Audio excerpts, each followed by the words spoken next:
Greetings to one and all.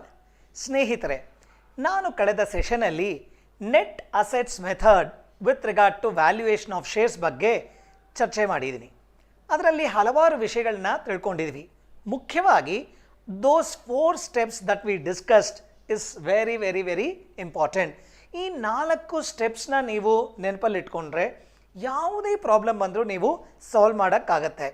Friends, let me have a small recap with regard to those 4 steps that I discussed in my previous session. Friends, step 1 ನಲ್ಲಿ ನಾನು calculation of market value of all the assets ಅಂತ ಹೇಳಿದ್ದೆ. ಅದನ್ನು ನಾವು calculate ಮಾಡಿ ಒಂದು ಕಡೆ ಇಟ್ಕೊಂಡಿರ್ತೀವಿ. ನಾವು ಎರಡನೇ ಸ್ಟೆಪ್ಪಲ್ಲಿ we will be calculating the payment value or settlement value of the outsiders liabilities. ಇದನ್ನು ಕ್ಯಾಲ್ಕುಲೇಟ್ ಮಾಡಿ ಒಂದು ಕಡೆ ಇಟ್ಕೊಳ್ಳಿ. ನಾವು ಸ್ಟೆಪ್ 3ಯಲ್ಲಿ you would be doing 2 things. One is you would be calculating net assets or net worth or amount available to all class of shareholders. ಇದು ಹೇಗೆ ಸಿಗುತ್ತೆ? Step 1 amount minus step 2 amount. ಈಗ ಈ amount is amount available to all class of share holders.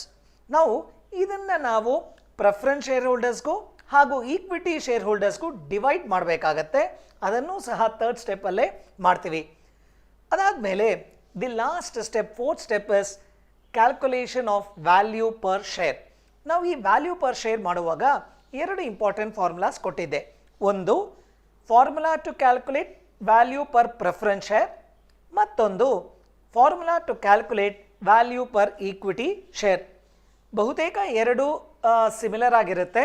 Now, value per preference share is equal to amount available to preference shareholders divided by number of preference shares. ಅದೇ ರೀತಿಯಾಗಿ value per equity shares is equal to amount available to equity shareholders divided by number of equity shares. ಇದರ ಬಗ್ಗೆ ನಾವು ಚರ್ಚೆ ಮಾಡಿದ್ದೀವಿ. ಬಹುತೇಕ ನಿಮ್ಮೆಲ್ರಿಗೂ ಸಹ ಅದರ ಬಗ್ಗೆ ಕ್ಲಾರಿಟಿ ಇದೆ ಅಂತ ಅಂದ್ಕೊಂಡಿದ್ದೀನಿ. Friends, these 4 steps are key. If you can remember these 4 steps, you will have no confusion in solving any problem. ಈಗ ಈ 4 ಸ್ಟೆಪ್ಸು ನಿಮ್ಮೆಲ್ರಿಗೂ ಸಹ ಅರಿವಾಗಿದೆ ಅಂತ ಒಂದು ಭಾವನೆಯಿಂದ I will move ahead and try to solve a small problem and try to gain mastery over this particular method. Friends, shall we move ahead and try to solve a simple problem under net assets method? Friends, come let us proceed further. Friends, ನಾವು ಇವತ್ತು solve ಮಾಡುವಂತಹ problem ಇದೆ. ಇದು ಹೇಗಿದೆ ಅನ್ನೋದನ್ನು ನೋಡೋಣ. Following is the balance sheet of Max company limited as on 31st March 2004 ಅಂತ ಹೇಳಿದ್ದಾನೆ. Okay, let us see what the assets are. It says fixed assets rupees 4 lakhs, current assets 2,50,000, preliminary expenses, discount on issue of debentures, P&L account. Friends, ನೀವು ಈ asset side clear ಆಗಿ ನೋಡಿದ್ರೆ ಇಲ್ಲಿ asset ಅಂತ ನಾವು ಪರಿಗಣಿಸಬೇಕಾಗಿರೋದು 2. ದಯವಿಟ್ಟು ಇಲ್ಲೇ you can discuss the problem. Fixed assets ತಗೋಬೇಕಾ? Yes. For the step 1 fixed assets ತಗೋತೀವಿ. ಕರೆಂಟ್ ಅಸೆಟ್ಸ್ ತಗೋತೀವಾ? ಎಸ್. ನಾನು ಲಾಸ್ಟ್ ಕ್ಲಾಸಲ್ಲೇ ಹೇಳಿದ್ದೀನಿ, you have to take all assets except fictitious assets ಅಂತ ಹೇಳಿದ್ದೆ. ಫ್ರೆಂಡ್ಸ್, ಆ ಫಿಕ್ಟಿಷಿಯಸ್ ಅಸೆಟ್ಸ್ ಏನು ಅನ್ನೋದನ್ನು ಈಗ ನೀವು ನೋಡ್ತೀರಾ. ಫಾರ್ ಎಕ್ಸಾಂಪಲ್, ಈ ಪ್ರಾಬ್ಲಮಲ್ಲಿ preliminary expenses actually it is not an asset at all. And kindly note, in the new format of the balance sheet ಇವೆಲ್ಲ ಅಸೆಟ್ ಸೈಡ್ ಬರೋದೇ ಇಲ್ಲ. Of course this is a pretty old problem ಅನ್ನೋದ್ರಿಂದ ಇವೆಲ್ಲ ಬಂದಿದೆ. That's fine. ನಾವು preliminary expenses is a fictitious asset. It is not an asset at all. It's basically a loss which is appearing on the asset side. Friends, ಅದೇ ರೀತಿಯಾಗಿ discount on issue of debentures ಸಹ fictitious ಅಸೆಟ್ಟೇ ಆಗುತ್ತೆ. And also P&L account asset side ಬಂದರೆ it's a loss. P&L account debit balance ಇದ್ದರೆ ಅದು asset side ಬರುತ್ತೆ. ಈ preliminary expenses, discount on issue of debentures as well as P&L account, ಈ 3 fictitious assets. Fictitious assets ನಾವು consider ಮಾಡೋದೇ ಇಲ್ಲ. Now, you will be considering only 2 assets, that is fixed assets as well as current assets. Now let us shift the focus to the liability side of the balance sheet. Friends, first preference share capital ಬಗ್ಗೆ ಮಾಹಿತಿ ಇದೆ. It says 1008% preference shares of rupees 100 each, 1 lakh ಕೊಟ್ಟಿದ್ದಾನೆ. Fine. Now 30,000 equity shares of rupees 10 each, 3 lakhs ಕೊಟ್ಟಿದ್ದಾನೆ. Excellent. Now debenture redemption fund ಅಂತ ಒಂದಿದೆ. Okay, I'll get back to that in a while. Now 6% debentures ಇದೆ, depreciation fund ಇದೆ, sundry creditors ಇದೆ.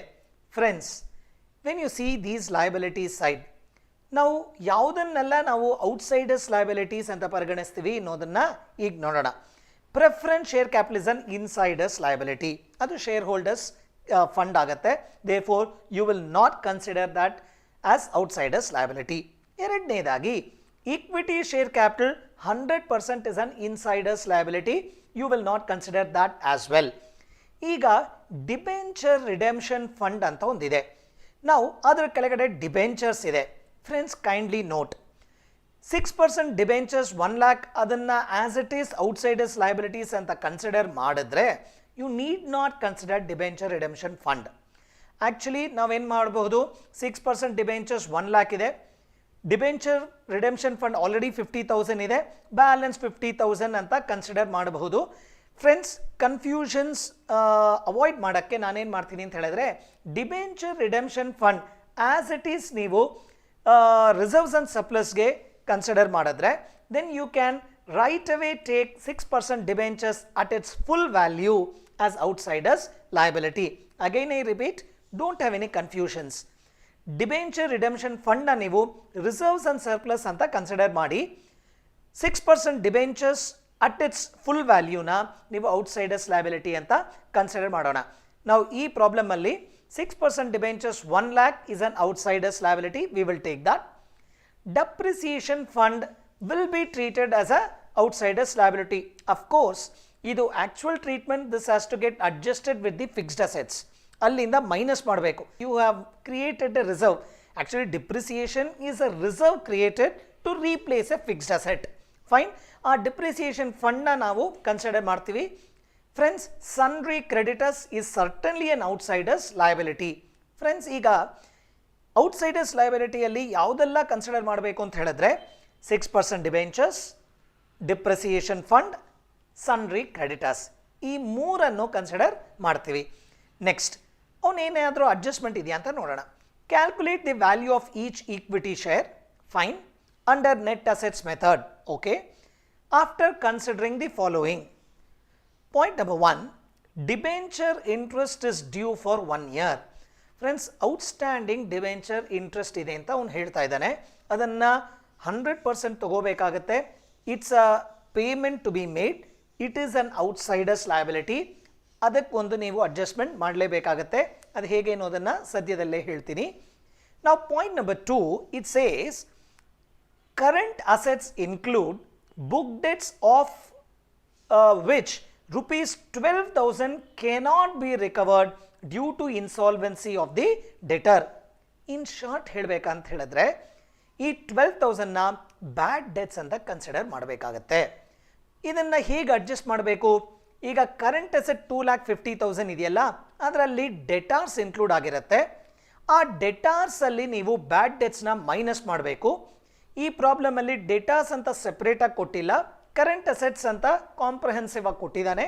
ಆ current ಅಸೆಟ್ಸಿಂದ ಈ ಬ್ಯಾಡ್ debts of 12,000ನ minus ಮಾಡಬೇಕು. ಅದು ಹೇಗೆ ಮಾಡಬೇಕು ಅನ್ನೋದನ್ನು ಈಗ ನಾನು ಮಾಡ್ತೀನಿ. ನಾವು let us proceed further and solve this particular problem in a very systematic manner. Friends, let us move ahead and solve this particular problem. Now, ಎಲ್ರಿಗೂ step 1 ಗೊತ್ತಿದೆ. Step 1 is calculation of total market value of all the assets. ಅದು ಹೇಗೆ? Friends, already ನಿಮ್ಗೆ ಹೇಳಿದ್ದೀನಿ, ಎರಡು assets ತಗೋಬೇಕಾಗತ್ತೆ. ಒಂದು fixed assets, ಮತ್ತೊಂದು ಕರೆಂಟ್ ಅಸೆಟ್ಸ್. ಫಿಕ್ಸ್ಡ್ ಅಸೆಟ್ಸಲ್ಲಿ ಯಾವುದೇ ಅಡ್ಜಸ್ಟ್ಮೆಂಟ್ ಇಲ್ಲ. ಫೈನ್. ಕರೆಂಟ್ ಅಸೆಟ್ಸ್ ತಗೊಳ್ಳೋವಾಗ you should make one adjustment. Don't forget to deduct the bad debts. 12,000 bad debts ಇದೆ.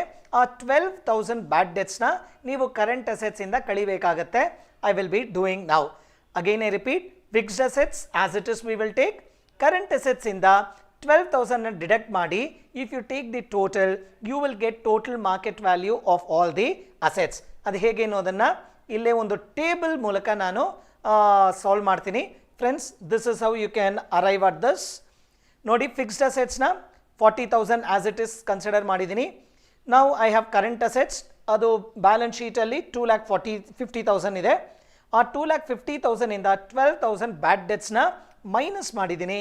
Hence I have got 2,38,000 as my current assets.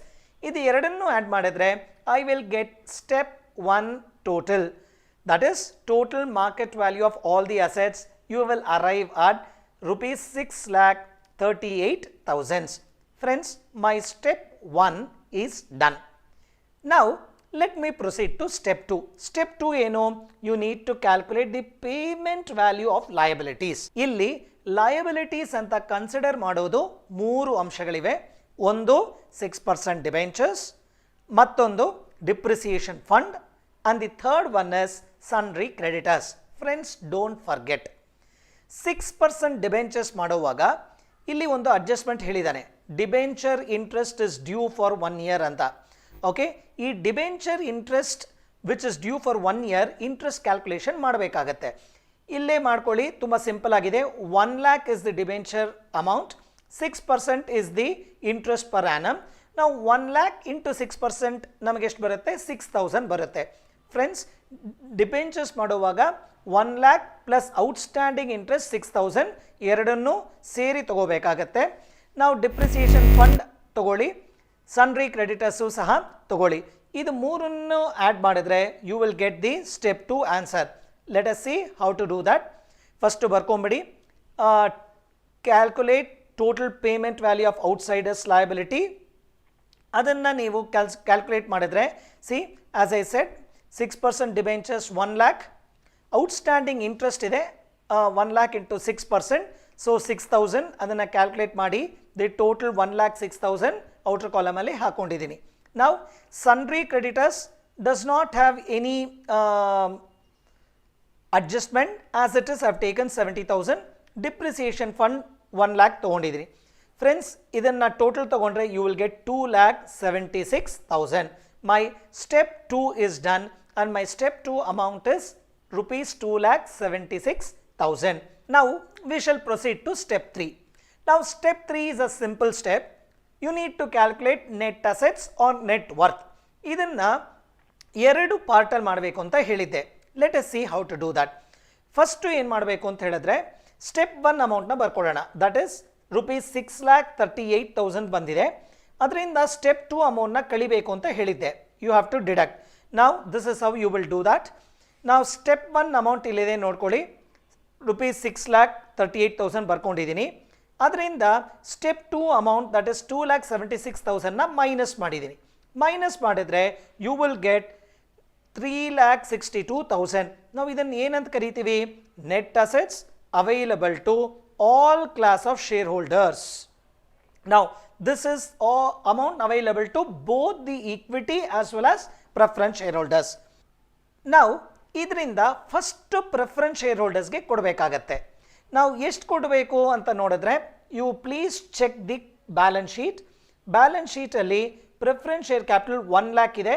ಆ 1 lakh preference share ಕ್ಯಾಪಿಟಲ್ನ minus ಮಾಡ್ತೀವಿ. ನಾವು this is the amount given to preference shareholders. Now I have given that. Adadmele, if you deduct this 1 lakh from 3,62,000, the remaining amount is the amount available to equity shareholders. Adeshtu barutte? Rupees 2,62,000. Friends, now you have done the step 3 part. Let us proceed to the last step, that is calculation of value per share. ಇದಕ್ಕೊಂದು formula ನಿಮಗೆ ಕೊಟ್ಟಿದ್ದೀನಿ. ನಾವು formula ಏನು? Value per equity share is equal to amount available to equity share holders divided by number of equity shares. Friends, I will substitute the amounts. Amount available to equity share holders ಎಷ್ಟು calculate ಮಾಡಿದ್ದೀರಿ? rupees 2,62,000 ಇಲ್ಲೇ ಇದೆ. That divided by number of equity shares. Number of equity shares ಎಷ್ಟಿದೆ? 30,000 ಕ್ವೆಶ್ಚನಲ್ಲೇ ಕೊಟ್ಟಿದ್ದೀನಿ, balance ಶೀಟಲ್ಲಿ ಇದೆ ನೋಡಿ. 30,000. Friends, I will substitute the amounts. You will get rupees 2,62,000 divided by 30,000 shares. Friends, if you could further simplify this, you will get rupees 8.73 as value per equity share. Friends, this is the final amount that the examiner has asked you to calculate. Nodi, calculate value of each equity share under net assets method. You have calculated and the amount is rupees 8.73 per share, that is per equity share. Friends, as simple as it is. Now, this is how you will be calculating the value per equity share under net assets method. Keep those 4 steps in mind. Follow the steps diligently. ಯಾವುದೇ confusions ನಿಮಗೆ ಬರೋದಿಲ್ಲ. Now, in my next session, I will take up another problem with little different adjustments and try to explain that as well. Friends, hope you have understood the concepts under net assets method in today's session. Thank you for your patient listening. Signing off from you, Dr. Sai Ram.